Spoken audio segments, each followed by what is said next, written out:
Ladies and gentlemen, good day and welcome to Ajanta Pharma Limited Q1 FY22 earnings conference call. As a reminder, all participant lines will be in the listen-only mode, and there will be an opportunity for you to ask questions after the presentation concludes. Should you need assistance during the conference call, please signal an operator by pressing star then 0 on your touchtone phone. Please note that this conference is being recorded. I now hand the conference over to Mr. Yogesh Agrawal, Managing Director of Ajanta Pharma Limited. Thank you, and over to you, sir. Thank you. Good evening and welcome everyone. With me I have Mr. Rajesh Agrawal, our Joint Managing Director, and Mr. Arvind Agrawal, our CFO. So before we move on to the business, our thoughts and prayers are with everyone who suffered the effects of the second wave of COVID, and especially to those who have lost their loved ones. Recognizing that vaccination was our best bet to an early return to the normalcy, we started the vaccination drive across all our locations starting in March. This covered not only Ajantaites but also their family members. And I'm happy to say that over 88% of our Ajantaites have been vaccinated with at least one shot. As we speak, national vaccination program is also progressing well, and we are hopeful that going forward, situation will only improve from here on. Coming to the results, they are already there with you, and I'm happy to share that this has been an exciting quarter. We have been able to achieve continued growth for the Q1 FY 2022 in all the business segments except institution business in Africa. I will take you through the different business-wise performance during the quarter for different business verticals. Starting with emerging markets, this business, which spreads across Asia and Africa, contributed 22% and 17% respectively to our total revenue. Our exports to these markets were rupees 291 CR against 271 CR, a growth of 7%. The growth was lower on the back of slowdown in few markets due to the second wave of COVID and resultant supply chain disruptions. Moving to the US generics, US contributed 23% to our revenue. We registered the sales of rupees 168 CR against 149 CR, posting 13% growth. This growth comprises of both gain in the market share in the existing products and 2 new launches. We filed 1 ANDA during the quarter, and we are moving towards filing total of over 10 ANDAs during the financial year. Moving to the Africa institution, this business contributed 7% to the overall revenue. We registered the sales of 54 crores against 62 crores and saw the degrowth of 13% during the quarter. With this, now I hand over to Mr. Rajesh Agrawal, Joint Managing Director, to take you through the India business. Thank you, and over to you, Rajesh. Thank you. Good evening to all of you. Let me discuss some of the key highlights of the India business with you now.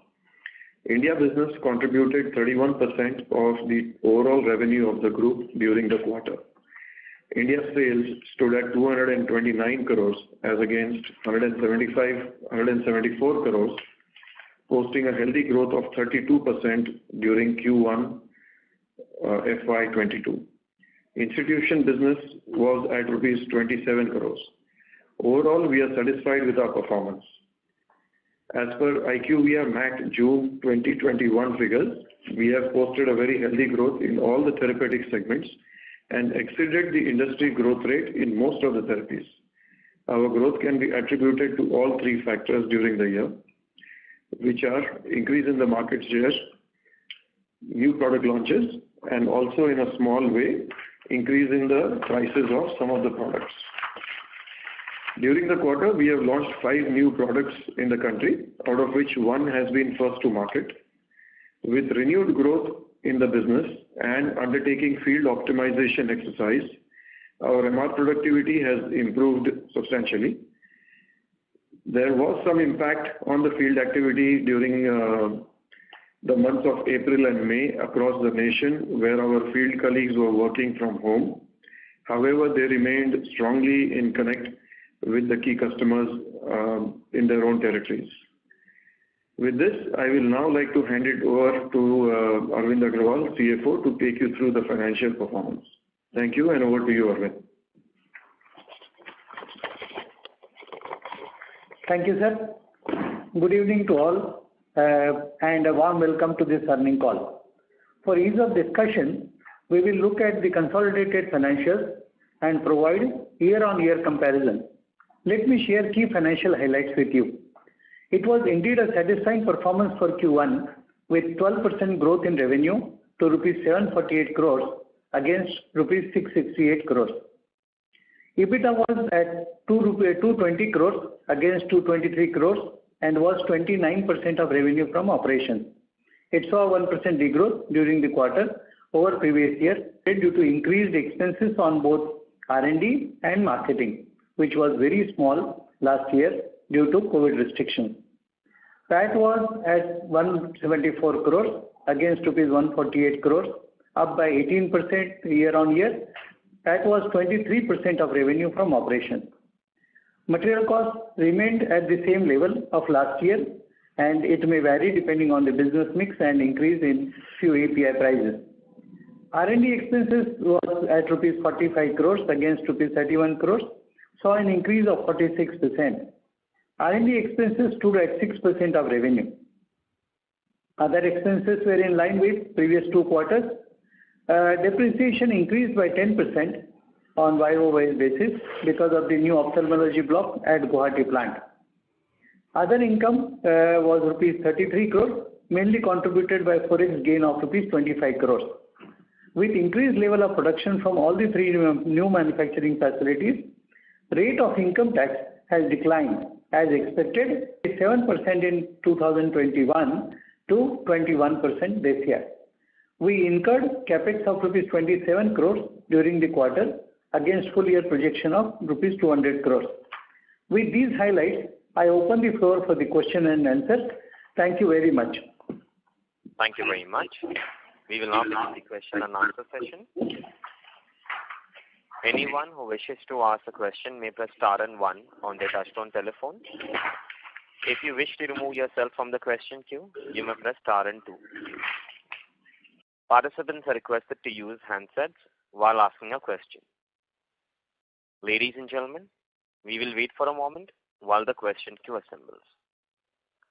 Participants, you may press star and 1 to ask a question. The first question is from the line of Rashmi Sancheti from InCred Capital. Please go ahead. Yeah, good evening everyone, and thanks for the opportunity. So one question on US business. We are seeing a quarter-on-quarter decline. Is it something that we are seeing price erosion in our existing products, or what is the exact reason for it?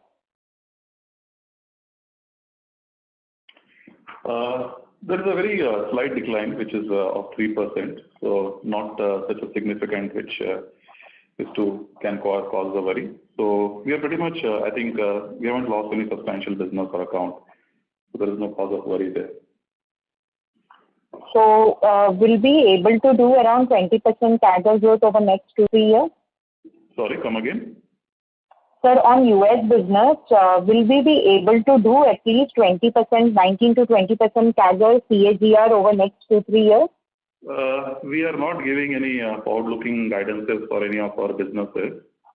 That's all I can say right now. Okay, sir. Any guidance on the product launches in the US, like for this particular year, how many launches we have planned?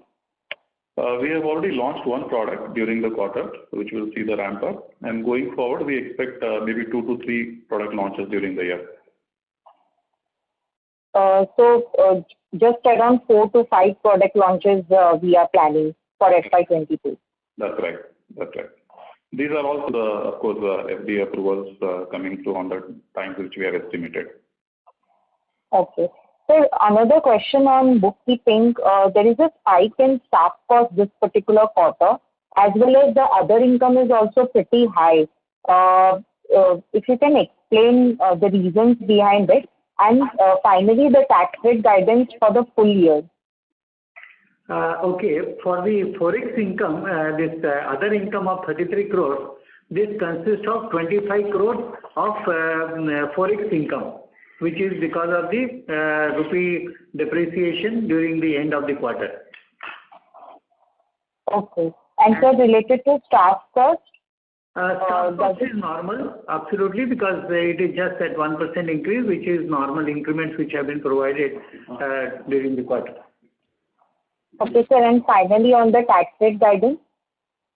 In terms of tax rate, I think it should be in the same range or a little bit higher going forward. In the sense 21 to 22%? Yes, yes. Okay. Thanks. That's it from my side. Thank you. Thank you. The next question is from the line of Abdul Purnawala from Anand Rathi. Please go ahead. Yeah, hi, sir. Congratulations on good set of numbers.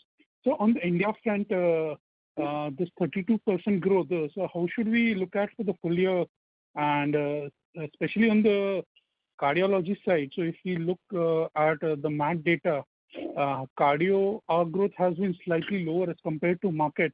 Any comments there? So two things. Second part on cardiology, the industry has grown at 15%. Our growth is 14%. So it's again, it's almost the same, I would say. But nonetheless, the industry growth in cardiac has primarily been driven by the anticoagulants, which were a function of the second wave of the COVID in the country. If you take that out, then the cardiac segment growth is far lesser than what you see at 15%. And in that sense, our 14% is far better than the IPM cardiology growth. On the other aspect of 32%, well, of course, all of us know that last year Q1 was a subdued base in the domestic. And the current year, first quarter growth rates are not sustainable for the rest of the year. But nonetheless, we are confident of surpassing the industry growth rate for the whole year in all our respective therapeutic segments. Awesome. Yeah. And my second question is again on the staff cost. So staff cost on an annual basis, there is an increase of 16%. And if I refer to your presentation, it says that the MR count has come down by close to 200 MRs. So any reason why the staff cost would have still gone up? And going ahead, would there be any benefit because of this rationalization in MRs? See, the cost has gone up mainly because if you remember, last year we operationalized our Ophthalm section in Guwahati, which was not there in first and second quarter. We operationalized it in third quarter. So naturally, that cost has come in, and because of which there was an increase. And then, of course, this year's annual increment has come, so that also has increased the cost. As far as your second question is concerned in terms of rationalization, that component will be small, but yes, there will be some benefit which may come in, but it can get offset by some other increase in the R&D area. Sure, sir. Yeah, so that was my exactly next question. So how should we see R&D, as a percentage of sales? What are we budgeting for this full year? I think around 6%, what we have achieved this quarter, the same percentage you can consider. All right, sir. Thank you for answering my question. Thank you. The next question is from the line of Saket Bansal from Opulent Investment Advisor. Please go ahead. Yes, sir. So my question is on the US business. Are we seeing any kind of a higher price discount this quarter? And in terms of number of launches, also like earlier we were guiding a higher number of launches. Do we see a kind of change over there also? Because now the guidance is only 3 to 4 launches. Yeah, so I'll reply the second part first. The number of launches is a function of how many ANDAs we are able to file during the year. And last year, because of the COVID, our R&D was most impacted, where 4 to 5 months we were not operating. So last year, our ANDA filings have been one of the lowest for us. And resultant, the products coming out for the launches are less.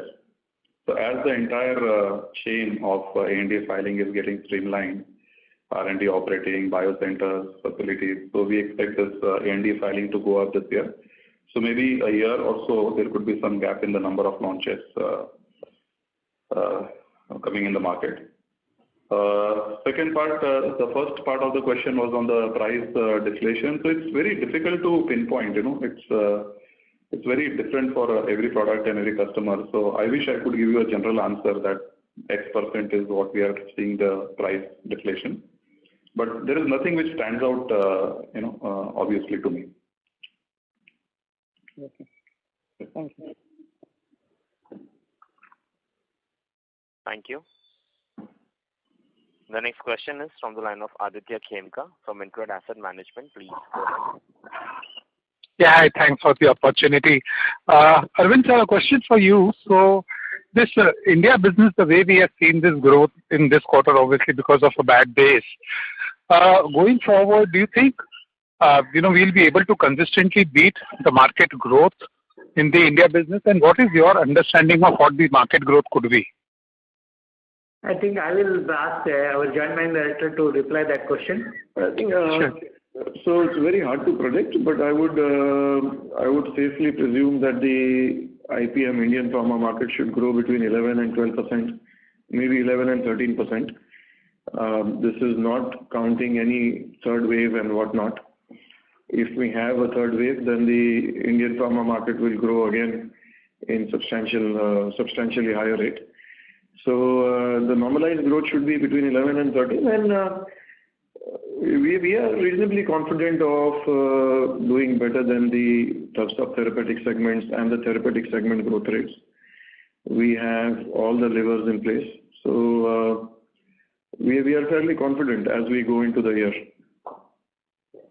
Thanks for the response, sir. So could you also talk about what are these levers? Why do you feel you can grow faster than the market? What is it that we're doing in the marketplace? Primarily, we have very good customer connect initiatives, and we are able to bring our brand at the top of the mind recall for the KOLs. And our field has been very active, whether it was COVID or non-COVID. We have had some excellent marketing initiatives, webinars. So this gives us the confidence that we should be able to do better than the market and some of the competitors. Understood. And on the capacity utilization side, where are we when it comes to our capacity utilization, especially for the regulated markets? And how much capex will we need for the next 3 years? I think as we guided earlier, the capex going forward for next 3 years is something which is going to be maintenance capex only. And the capacity utilizations are hovering somewhere between 60 and 70%. So we have sufficient capacity for the growth to be taken care of in next 3 years. Understood, Arvind sir. Just one last question. In terms of then, what do you do with the cash flow that you make? Because you're not, doing only maintenance capex, and there is no debt. So what would you do with the cash flow over the next 3 years? I think you have seen it in the past, and I think we will do the same thing, because if there is any requirement, we will keep that. Otherwise, in the past also, the board has taken the decision to return to the shareholders at appropriate time. Yeah, so board will decide about that, but I think that's what broadly we can say. Understood, Arvind sir. Sir, one more question on the inorganic side. Any aspirations? I know domestic business, you have been looking at several alternatives. Nothing has materialized.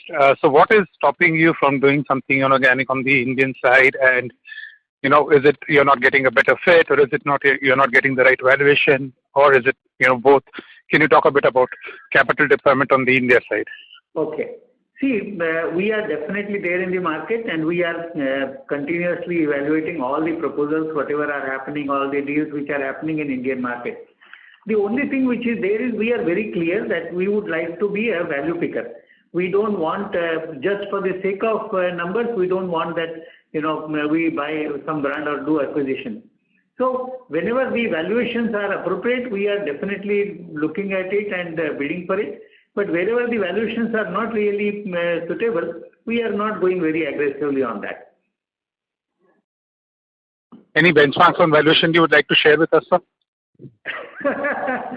Very difficult, Adilji, because these are the things which are really depends on what product we are talking about, what category we are talking about, what segment we are talking about. So it varies from every, strategically how it fits into our entire portfolio. Everything will depend. No, I understand that. The reason why I asked that question was because the cash which you are not utilizing is generating 4% interest income. I know. I can understand that. And our cost of equity is not below 12, right? Yeah. Thank you, sir. Thanks for the opportunity. All the best. Thank you. Thank you. The next question is from the line of Omkar G from Shree Investments. Please go ahead. Yeah. My question is regarding pricing pressure in the US market as well as the other developed markets. Are you facing anything of that sort? US market, as I said earlier, there is nothing which stands out. It's a normal pricing pressure which we've seen, but then it varies for product to product and customer to customer where you are there. There is nothing which I can give you a particular percentage. And in other markets, we haven't seen any significant price erosions. So there is no cause of concern in the emerging markets. All right. The second question is on the kind of growth you can do in the next 2-3 years, both on top line as well as on the bottom line front. What you can do? As we've shared earlier, we are not giving any forward-looking guidances.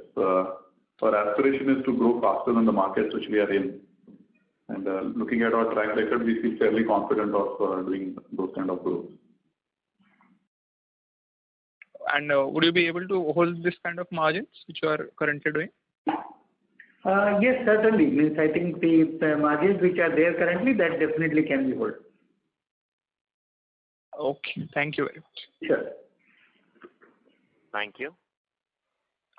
The next question is from the line of Nimish Mehta from Research Delta Advisors. Please go ahead.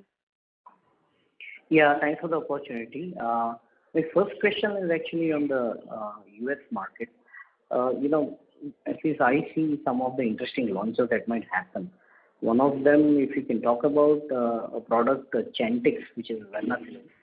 Are we likely to launch it? And why I'm asking is because we see some shortages in US, which might help us, benefit out of it. So any guidance on that would be very helpful. We are awaiting the approval for that product. So it is at an advanced stage of review. So we are in touch with the FDA, and let's see when that approval comes. So as the approval comes, we'll be ready to bring the product to the market. I see. So the litigation part and all that is settled, right? It's just the launch upon approval. I think on that part, I would not like to comment since the matters are of sub judice. So. Okay. The other thing I just wanted to know again, in the domestic market, how many products are we likely to launch, and any guidance on how many would be first to market? And I would assume that still remains the strategy, right, for the company to grow. If not, then I would like to get an update on that. So we are planning to launch between 4 to 5 new products in the country in the next 2 or 3 quarters. And yes, hopefully we should be able to launch more new products for the first time in the country. But even if we are second or third, it's still meaningful for us because the market sizes are very large. And being second or third players, still we can gain great market share, large market share. So even though the effort will be to be first in the country, but even if we are second, third, it's still well and good for us.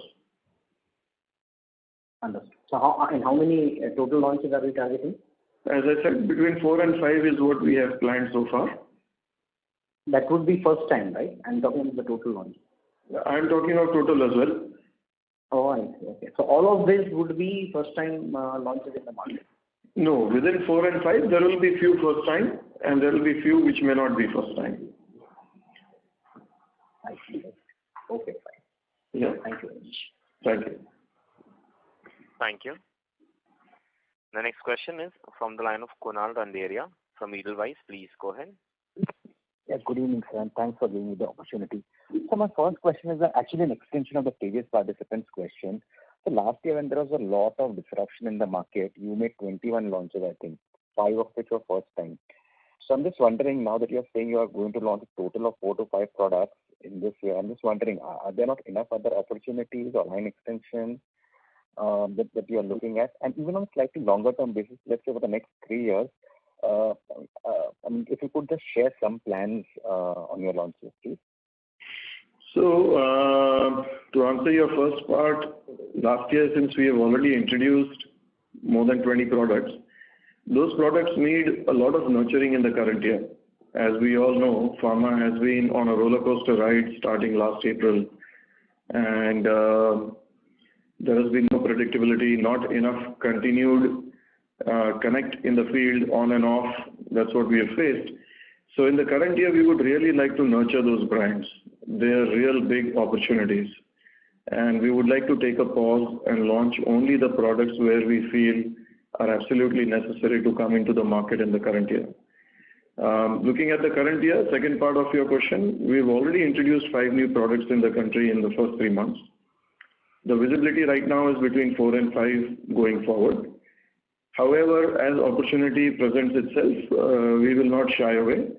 We will have to balance, nonetheless, the brand building activity of the products introduced last year vis-a-vis the new brands that we are going to introduce in the current year. So I hope that kind of gives you more clarity. Sure, sir. And something similar to expect, let's say, in the next 2 or 3 years? I would not like to really share any guidance on the new product forecast for the next year or year after that. Going forward is what the visibility I can give you at this point. Sure, I understand. The second question, sir, last time you had mentioned there was some logistic issue in some of the Southeast Asia, market. And in this quarter, I think there's also been a severe COVID wave in that region. So, I mean, has it also impacted your business, or you expect it to impact some business in the coming quarters? Not really. As a matter of fact, the logistics in the current year has been very smooth in the second wave in some parts of the world. And in the other parts, of course, there have been, lessons have not been learned and we have had disruptions. It really depends on country to country. And so that's where it is. We've seen there are lockdowns in isolated countries which has impacted the supply chain a little bit on and off. So not as significant as last year, but nevertheless it is not perfectly 100% fine. We hope that once this second wave kind of irons out itself, it should improve. Sure. So as of now, sir, is the field force and all 100% active in those regions? In those regions? You're talking of India or international markets? Not India, not yet. International branded market, where especially those. Most places where there are no restrictions, field is on, but on and off there are some guidances which are published by the government. So we honor that and putting the safety of our people first. For those times, we are keeping our people away. But the majority, I would say, it is operative. I don't think a small percentage which is maybe facing some. Right. Disruptions, yeah.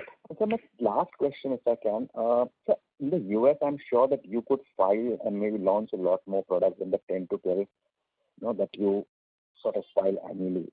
So I'm just wondering, any particular reason why you aren't filing a lot more? We have to be very selective in the US with the current scenario of limited customers, various other pricing challenges on what kind of product selection we do. The cost of filing the product is very high. So we've been judicious and selective in selecting the products. And that is the reason you see that our filings are to the numbers of what I'm telling you. Sure. Okay, got it. Thank you very much. It's basically the quality over quantity. Thank you. The next question is from the line of Nitin Agarwal from DAM Capital Advisors. Please go ahead. Hi, thanks for taking my question. Sir, on the export brand formulation export business, for the last 6 odd quarters, if I can see, our revenues have been around 300 crores and all in those markets. That's across Asia and Africa. So how do we go from here on? I mean, is there this base that we form now, from here on, do we grow by launching largely new products? Or do we see opportunities for us to meaningfully grow volume shares in the current portfolio? How do we grow from here on? See, I think the growth guidance cannot be given, but one thing which just now MD mentioned earlier also, that every market where we are present in, we are definitely going to surpass the growth of the market in which we are there. So that is something which we can be, and putting any number is going to be very difficult, because every market has got its own dynamics, and it's very varying market to market. So there is no fixed number which we can assign to any of the growth markets. So I was looking at a number. I think more in terms of directionally what will drive our growth in these businesses. It's going to be new product launches, or do we still see scope for volume growth in our current product itself? So it's both. Our aim is to increase the market share in the products which we have already launched. And second is the new products also will come in. So it's going to be the function of both. And in general, over the last few years, all these, I presume all of these are largely developing markets. I mean, developing market economies have been hit hard by various reasons, in COVID being the latest. So at a very broad level, across all of these markets, what is the general market outlook like in terms of the kind of growth markets can really do, the pharma markets can grow at in these markets, across these geographies as a very broad thumb rule? At a broad level, I think now the uncertainty is behind us. So there is a lot of certainty. People have learned how to handle the current situation which we are in.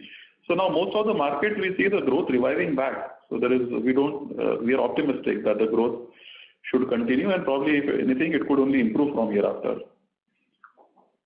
And so in any of the markets where we present in, we don't face any challenges on, we get into a scale where growth is difficult from there on. I mean, we don't see issues in any of the markets where we are. No, we feel that there is enough headspace for us in each of the markets where we are there to continue our growth momentum.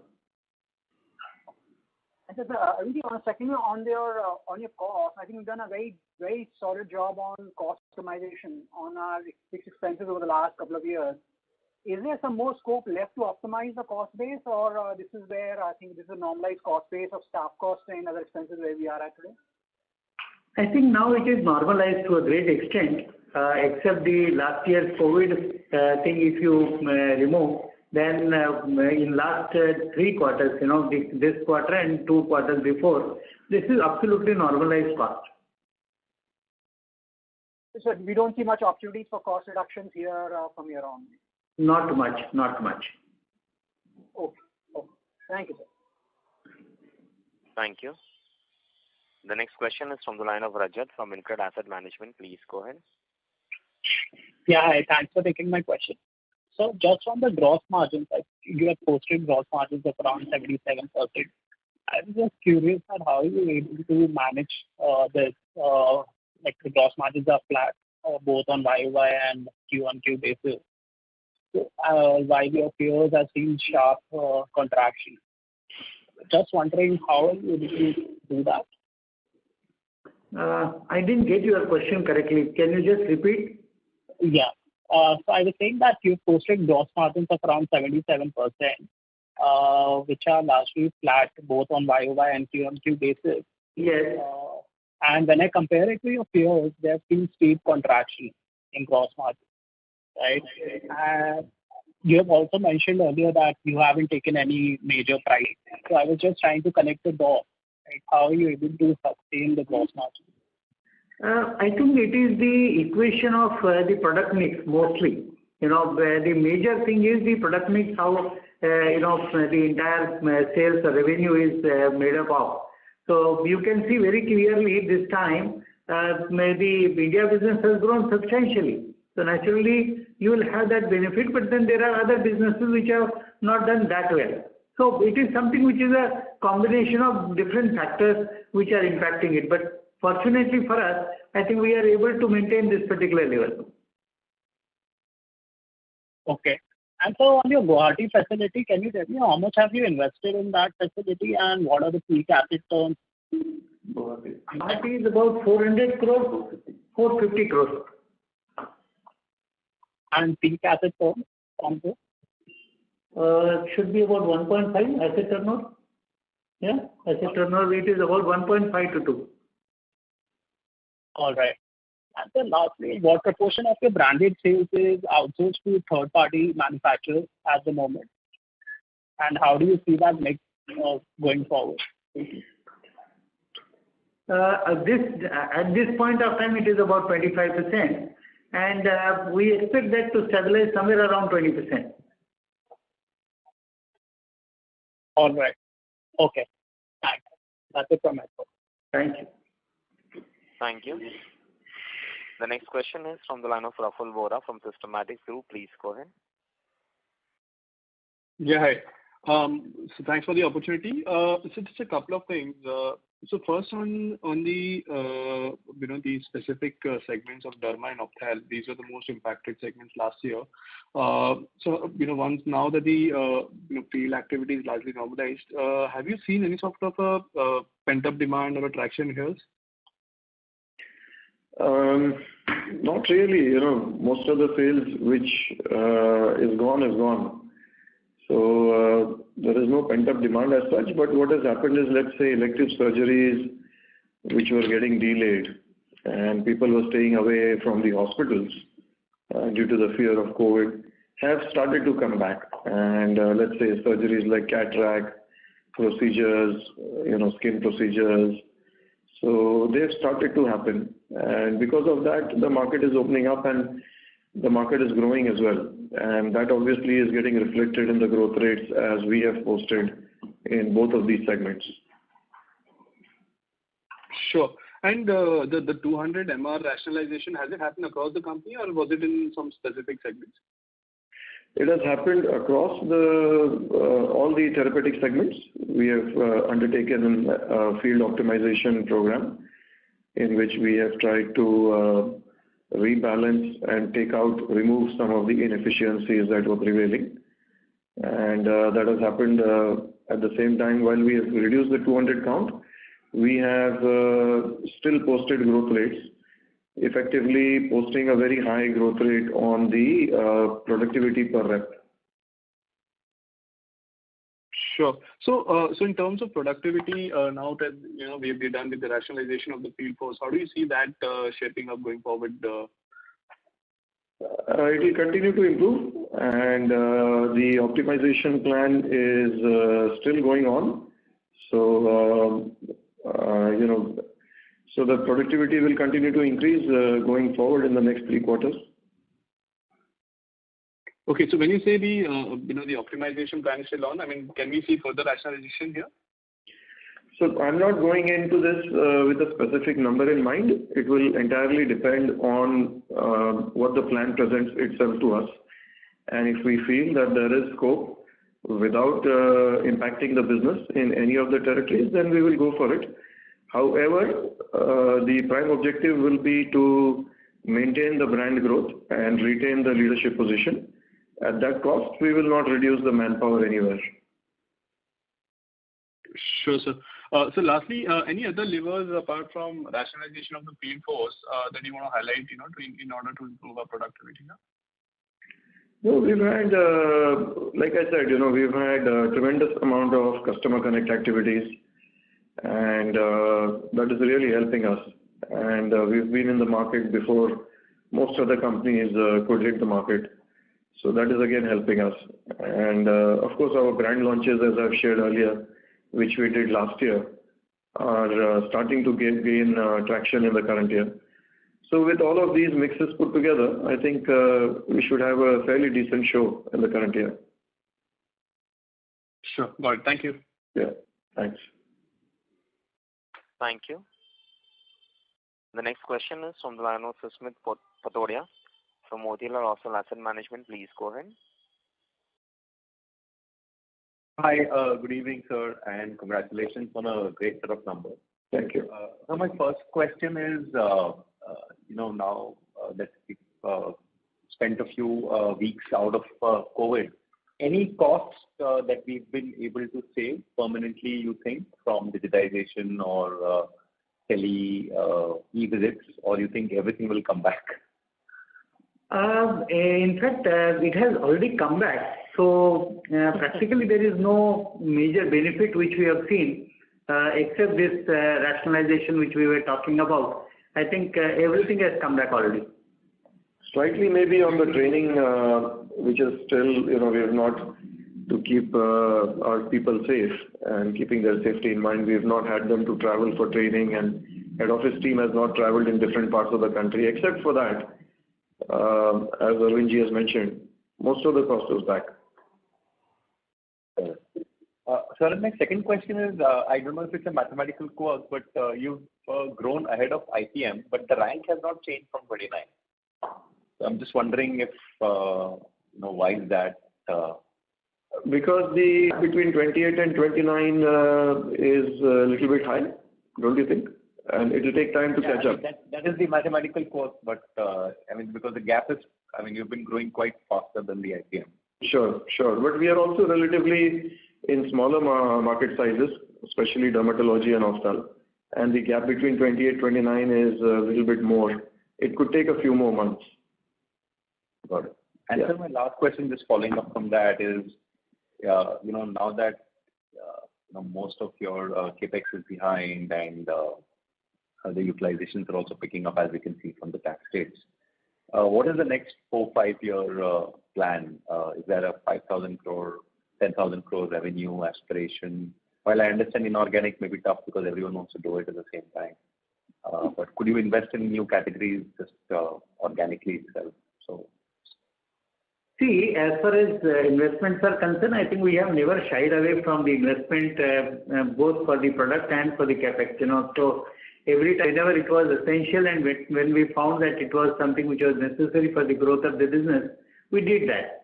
But at the moment, I think there is nothing which is really presenting us or preventing us. The R&D, as we said, is continued to be 6% now back. The capex, as we mentioned, only maintenance capex is going to be there for some time now. So it's something which is being done continuously, and I think we'll continue to do what we were doing in the past. Right. Okay. Thank you, sir. And thank you. All the best. Thank you. Thank you. The next question is from the line of Sapna Jhawar from Dolat Capital. Please go ahead. Hi. Thank you for taking my question. So, over the past few years, how have we seen the change in the profitability of our branded markets, especially the, African and the Asian markets? We've had a series of rough patch in those markets, and we've done a lot of changes also. So, in terms of profitability, have we seen any material change coming in those markets? No, we've not done any significant change in these markets. I'm not able to relate to you what you're saying. So I think more or less it was just a disruption which happened, which is getting straightened out. So I understand that now we're dealing with only the top-notch distributors out there to mitigate our risk in terms of receivables, or should any currency devaluation situation arise again. So just wanted to understand that is that an effective strategy, or this is something that is beyond control totally, and we cannot do anything to mitigate the risk in those markets? No, I don't know. We've always been dealing with some of the best distributors which are there in those countries. So I'm not able to relate to your question again. There's been no shift as such there. So earlier also we were adequately protected from the risk, and right now also. So whatever is the market risk is there of the currency devaluations or appreciation. Oh, sure. So also on the US market, right now, are we operationally profitable in those markets? And if yes, what is our aim there, in terms of say EBITDA margins or at the gross level, even post R&D? How are we situated there? We are profitable, that is for sure.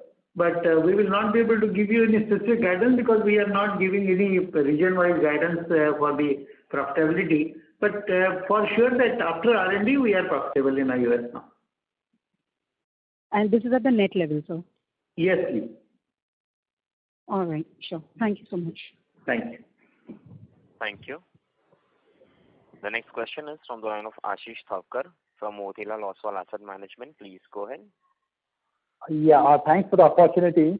So on the US side, with just 8 to 10 ANDA launches every year, over the last 3 years, we have actually tripled our business from like $30 million to $90 million approximately. So is there any plan over the next 3 to 5 years? Can we really double our US base from current levels? As I said again, the filings last year we didn't have a great year because of the COVID. And I think not only Ajanta, I think most pharma companies, the filings were reduced. So as the filing picks up and the product we get the approval and we're able to bring to the market, we feel that we should be able to convert them into the numbers and add to the revenue. I'm afraid I cannot give you a number on growth percentage or by when we will be doubling. But it's a function of how much ANDAs we are able to file and the approval cycle for that. But just to answer your question, we have a good product pipeline on which we are working on for filing on the US market.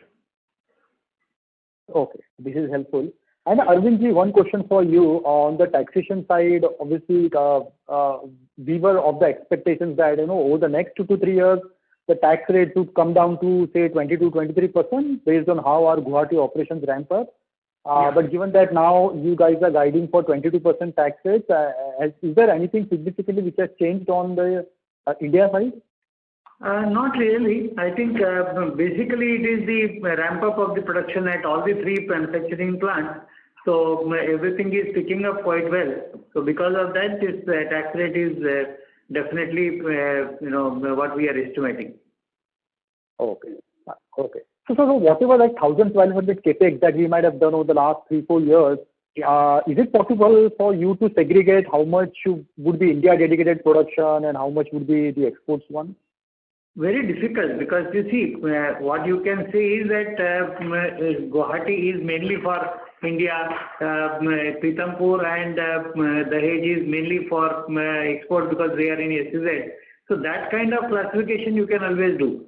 But really speaking, like even from Guwahati, I am doing some exports. So it is not that exclusively I am catering only to the India market.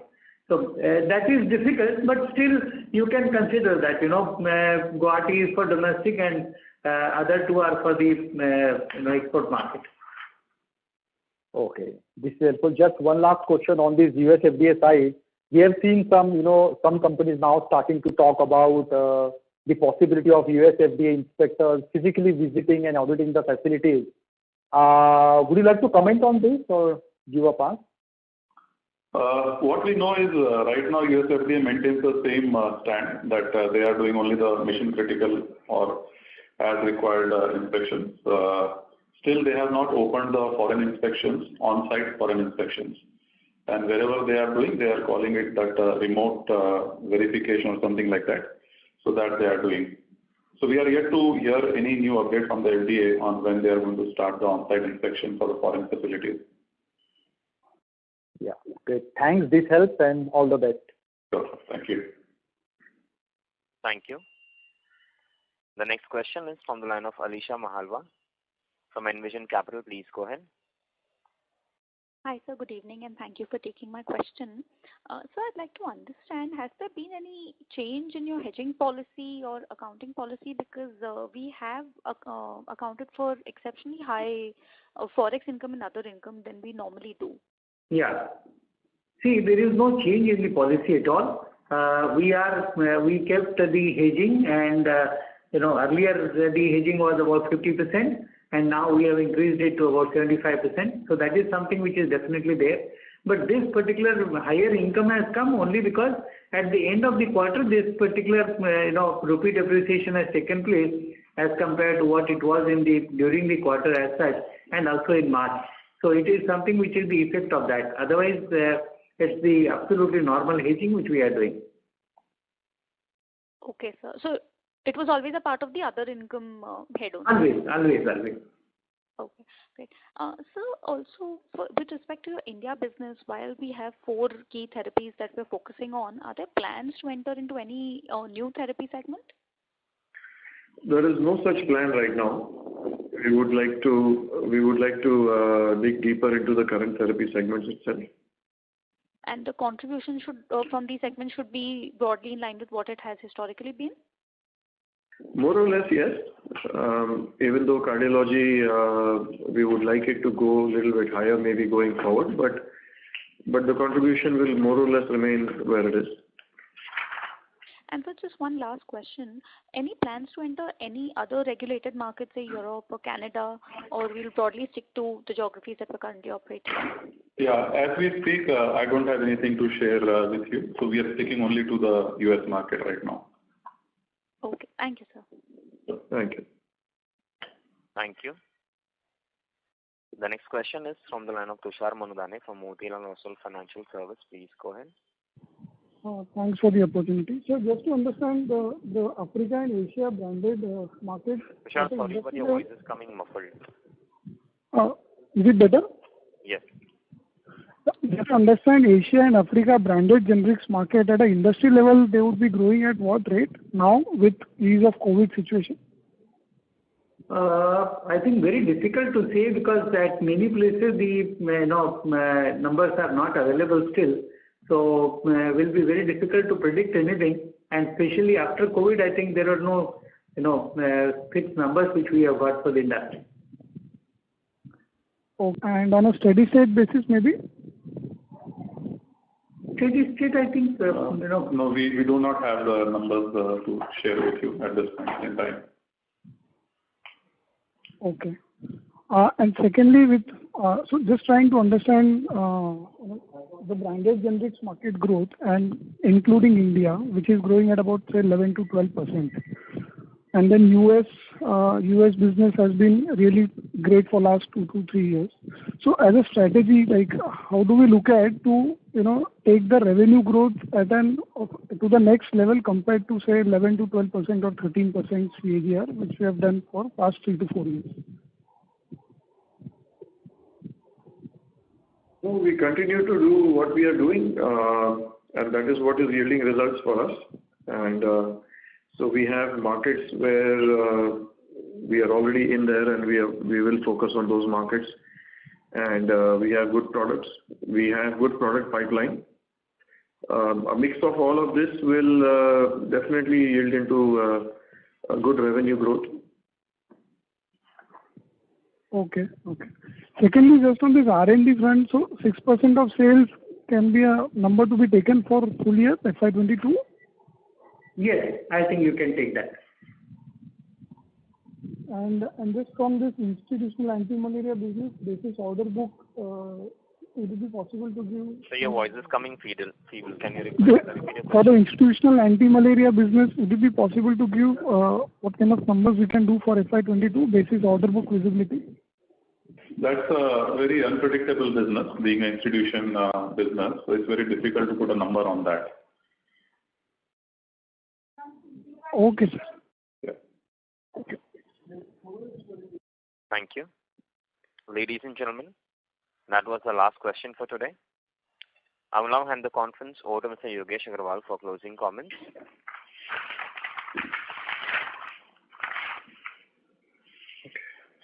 Thank you everyone for joining this call. Please stay safe. In case there are any further questions that remains unanswered today, you can reach to our investor relations team. Thank you so much. Thank you very much. On behalf of Ajanta Pharma Limited, that concludes this conference. Thank you for joining us. You may now disconnect your lines.